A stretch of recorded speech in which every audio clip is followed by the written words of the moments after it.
再見，唔好怪我第一句就同你講再見，因為我真係專程嚟同你道別㗎。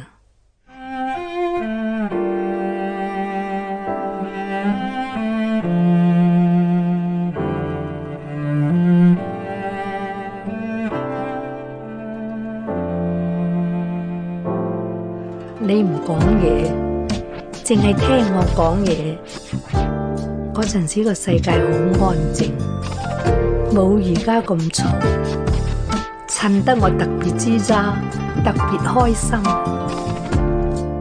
我記得同你去睇日落，你會喺我耳仔邊講嘢，你講得好細聲，其實我一啲都聽唔清楚，不過我好鍾意聽你咁樣同我講嘢，以後再冇人咁樣同我講嘢啦，因為你話俾我知你要走，忽然間經過咗好多年，我再冇睇過日落。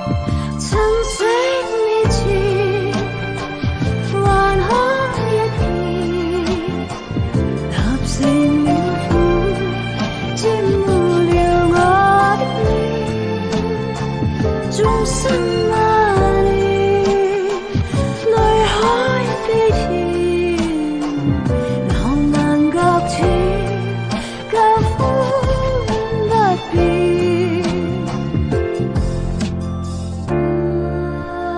我記得你同我去過嘅每一個地方，嗰啲地方通通留喺我心裏面。我唔會講，我老啦，我只係會講，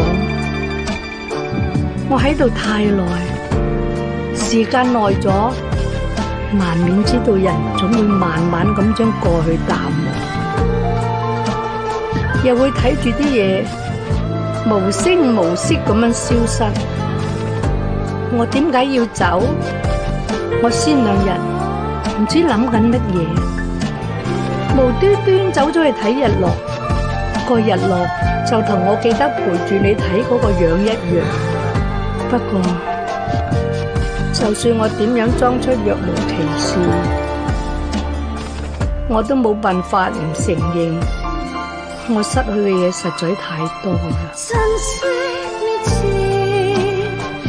還可一見，立成了灰，沾污了我的臉，終生愛戀，淚海悲甜，浪漫擱淺，舊歡不變。我要走啦。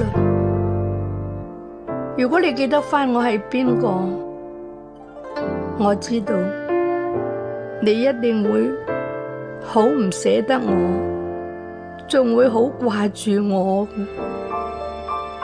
再見。